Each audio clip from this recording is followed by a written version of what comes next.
Hello and welcome to Classic Motorsport Podcasts. I'm Gareth Thomas and today we have another top 10. So, this top 10 is about F1 races back in the 1990s. So number 10, I've chosen a race from 1990, and that race was the United States Grand Prix at Phoenix, Arizona. Gerhard Berger took pole. Ayrton Senna, surprisingly, was fifth with the Ferraris in the middle of the field. But Berger had a very big surprise alongside him on the front row. A team which was best known for dominating in the 70s, which was Tyrrell, but had a very unknown driver at the time, although he would later make his name in Ferrari and Benetton, and that guy was Jean Alesi. And at the start, Alesi passed Berger and pulled away. And then Berger basically made an error when he ended up pressing both the brake and the throttle at the same time. And remember, Berger was the tallest driver in the field, and he was not comfortable driving the MP45 because the MP45 was basically too big for him, as it was set up for Ayrton Senna. Senna then caught up Alesi, passed him, only for Alesi to basically do a switcheroo and pass him back. Then Senna got past Alesi and then blocked him through the rest of the slower part of the track. Senna then pulled away and went on to win from Alesi.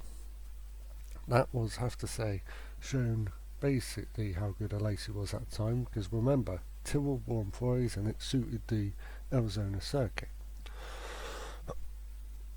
And I presume that was something Senna was not expected. Number 9 on the list is a 1997 event, and that is Hungary. And remember, it's one race per year for the rules for races in this decade. So, Hungary 97, Michael Schumacher on pole, and unbelievably third on the grid was Damon Hill in an Arrows. In between that was Jacques Villeneuve in a Williams, and at the start Hill passed Villeneuve and put on the pressure on Schumacher, and then on lap 7 Hill managed to get past Schumacher and lead. Eventually Schumacher was holding up a field of cars, but eventually they ended up getting past with Schumacher dropping back. With 3 laps to go, Hill was over 30 seconds ahead of Villeneuve, but a stuck throttle ended up costing Hill the race. And tried to put Villeneuve on the grass, but Villeneuve kept going and won from Hill and Herbert. And I have to say, that was quite basically the biggest drama of this season, because it was quite good racing. Everyone was sat on the TV screens hoping for Damon to win, but there'd be redemption later on for Damon. And the race win later helped Jacques Villeneuve with the championship. Number 8 on the list was the best till last at Adelaide, Australia. The last race at Adelaide before it went to Melbourne. Obviously, that weekend basically was well known for all sorts of reasons. The last race in Adelaide, and for Mika Häkkinen's frightening crash in practice, which he miraculously survived. But in the race, David Coulthard led from second on the grid, and then basically was led into the pit lane and crashed. Lots of retirees, including both the Ferraris, even Schumacher retired with suspension damage, and basically Damon Hill won the race by 2 laps.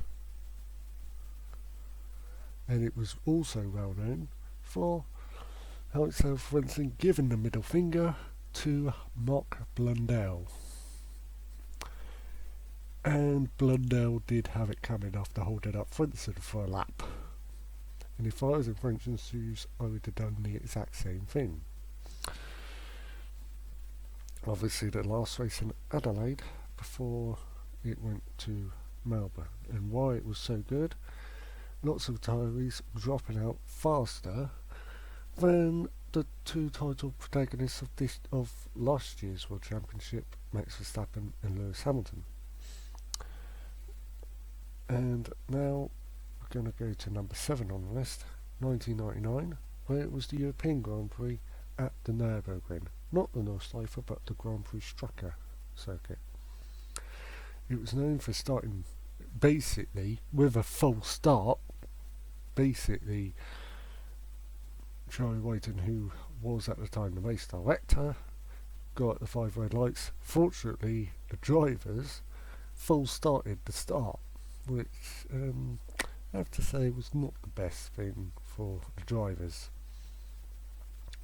Race was restarted and Pedro Diniz was turned over after being caught in a midfield melee. And then the race was restarted, but wet weather was coming in.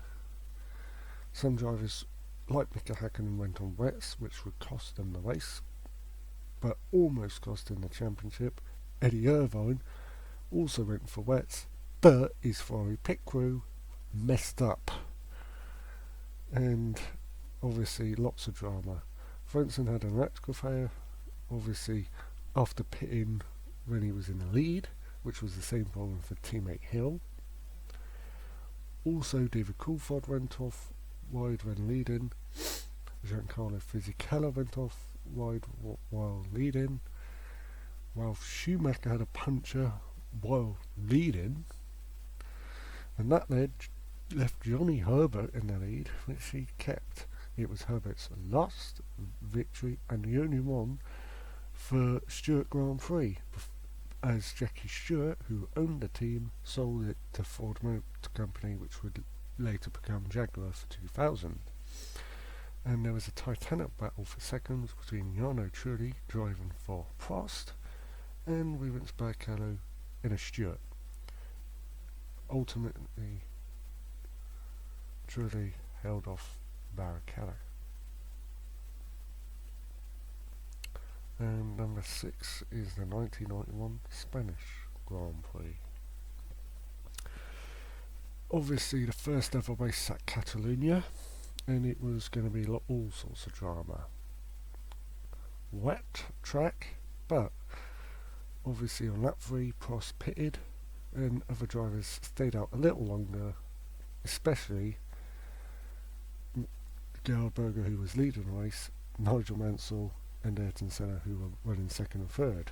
But obviously Senna and Mansell would be remembered for the side-by-side wheel-to-wheel close action prior to them two pitting, which Senna got ahead of Mansell. Berger pitted, but basically had a very slow stop to remove tape off the brakes, and then Senna made an uncharacteristic error by spinning off, not into gravel, but into lava. For those that are lava experts, you know that lava is basically fire at 500 degrees, but this lava was basically cooled down and used as a slowdown mechanism, although it would be later removed in favour of gravel for 1995 onwards. Whoever thought of lava, I'm not sure that's the wisest of ideas. But obviously Mansell caught up to Berger, passed him before Berger retired, and then Prost came through to finish second. Senna was an unusual 5th. Up in the mix was a certain young German named Michael Schumacher, but made an error, although it was a young Schumacher before he became the legend that he became. And that race in Spain was a race won by Mansell. But the next race on the list, which was 1992, he had already clinched the World Championship. The race was at Spa. The previous round in Hungary, Mansell clinched the World Championship. But in Spa, the Williams team needed a few more points to get the constructors. And at the start, Ayrton Senna basically jumped Mansell into the lead. And remember, Spa is well known for being dry in one place and wet in another. And Blanchimont, on lap 3, Mansell passed Senna, but it was wet and Mansell pitted. Also at the same time, John Alesi pitted, and his Ferrari jumped ahead of Mansell in the pit stops, and several other guys, including the likes of Prix, Schumacher and Brundle, pitted. It was basically Senna that stayed out. Mansell took out Alesi by accident and basically got up to Senna and passed him. And the drama wasn't over. Senna pitted obviously for wets, got back up and were later finishing the points. Mansell was leading Patrese when Michael Schumacher went off-ride, gave up third to Brundle, but noticing how scrapped up Brundle's tyres were, Schumacher decided to go on to slicks. Mansell waited 3 laps before he pitted.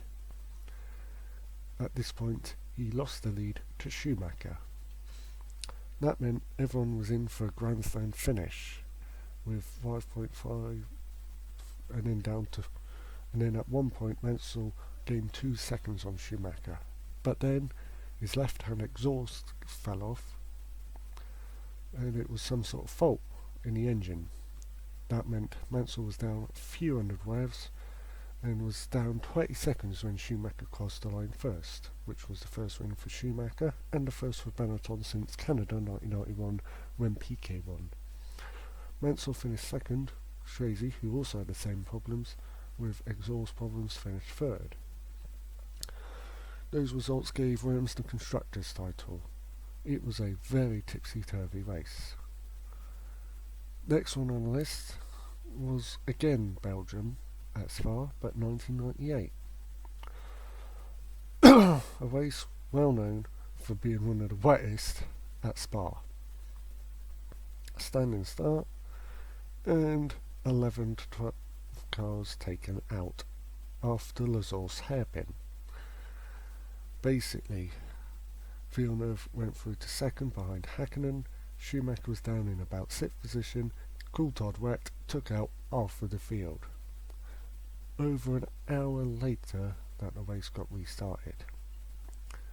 And Damon Hill, who started third, took first, and Hakkinen spun and ended up taking out Johnny Herbert in the process. And then safety car, Hill led until lap 8 when Schumacher got through and led. Then when the pit stops happened, the lead went to Villeneuve, who then spun off. I think he was staying out pretty much. Schumacher took the lead still, but he ended up damaging his front suspension after he clipped the back of David Coulthard. Obviously, that led to Schumacher confronting Coulthard in the McLaren garage. Although a Stroza quarry happened, it was deemed a racing incident. Although some people may think it might have been deliberate, no, it was not. It was not deliberate.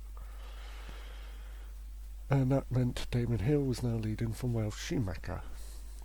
And this made a lot of Schumacher fans very angry, because Damon said on the team radio, if we two race, we end up with nothing, it's up to Eddie. And he was referring to, and Damon was referring to his team boss Eddie Jordan, and also referring that if him and Schumacher raced, the team could end up with nothing. So Eddie Jordan had to give the team order to Ralph Schumacher to stay behind Damon Hill. Eventually Ralph acknowledged. That outraged Michael even further, and by the end of the race, Hill led Schumacher by a few seconds, with Jean Alesi Sauber third, with only 8 cars finishing, and Michael Schumacher was not happy and fell out with Eddie Jordan as a result. Number 3 on the list is Monaco 1996. Obviously 96 was known for Damon Hill winning the title, but it was known for being the most dramatic race on TV.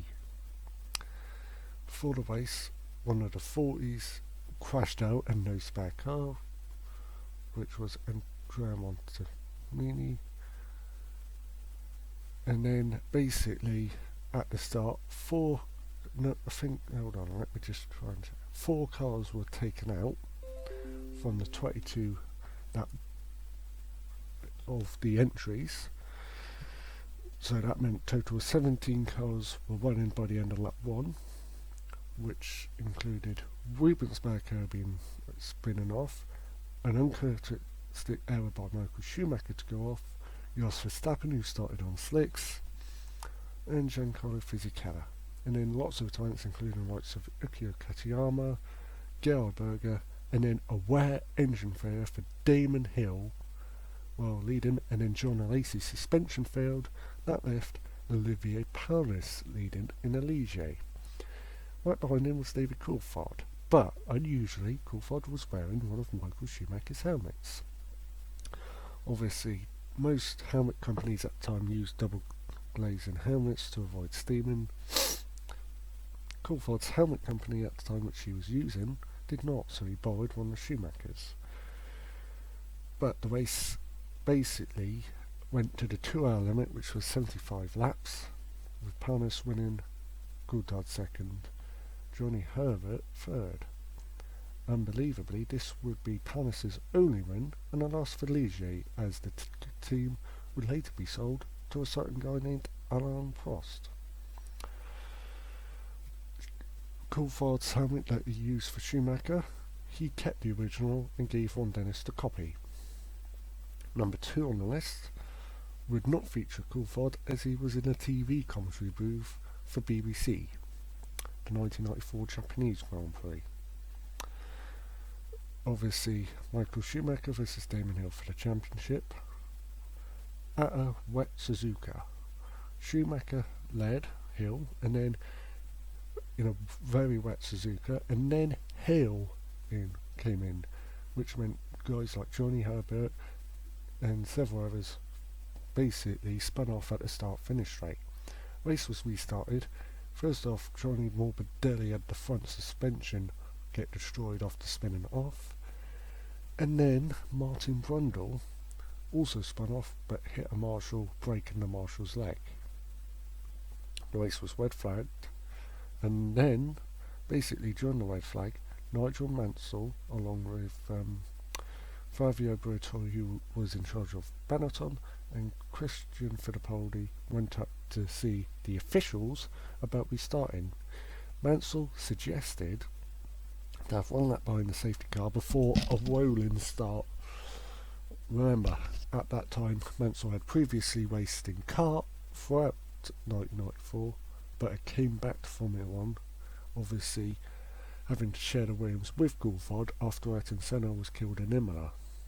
Williams needed Mansell to help Damon Hill with the championship and Williams with the constructors. When it was restarted, Schumacher had to pit immediately as he was on a 2-stop strategy. This would come back to haunt him later, as Hill was on a 1-stop, and basically at his only pit stop they couldn't get the left rear tyre off, so he had to drive the rest of the race with the left rear basically blistering. When Schumacher pitted, everyone at Benetton thought it would go to 75% distance, but it was going the full distance, and Schumacher put on a charge, but to no avail. Hill beat Schumacher by 3.3 seconds. Remember, these races back in 1994 were done on aggregate. And Mansell was held up behind Lacey, passed him, but he needed a few seconds to get ahead of Lacey overall, but didn't. At the final round in Australia, Hill got taken out deliberately by Schumacher in order for Schumacher to win the title. But number 1 on the list is a race that I think was the best. Obviously, the European Grand Prix of 1993 at Donnington. And basically, it was supposed to be an Asian Grand Prix in Japan, but the race was called off, and instead a European Grand Prix at Donington was held instead. The 2 Williamses with active suspension were first and second ahead of Schumacher, which was running an active car, third ahead of Senna, fourth. But Senna was disadvantaged in the early stages of 1993 using the HBA 7 Ford engine, as the works Benettons would have the HBA 8 engine as part of the exclusive contracts, but McLaren would use the Same spec as Benetton with the HBA 8 engines from the British Grand Prix onwards. But at Donnington, Senna showed what he could do, dropping down to 5th, first passing Vettel and Sauber, then Schumacher, then basically showing what he could do, passing Hills, Williams, and then passing Prost before the end of the first lap. 5th to first in one lap, unbelievable. Showed what he could do in the wet weather, winning by over a minute and a half from Hill, with Prost 3rd, 1 lap down. But the race will also be remembered for the first of many wet weather drives from a then unknown Brazilian by the name of Rubens Barrichello, then driving a Jordan Hart. At that time, Jordan was not one of the best teams, but Barrichello proved what he could do in the wet weather, and running as high as 3rd before retiring with problems. Those are my top 10 picks, and I think Europe 93 was definitely my number 1. For those that are listening on audio, remember to follow. Those that are watching on video, remember to subscribe, like and follow for more great content. I'm Gareth Thomas, thank you for watching, goodbye.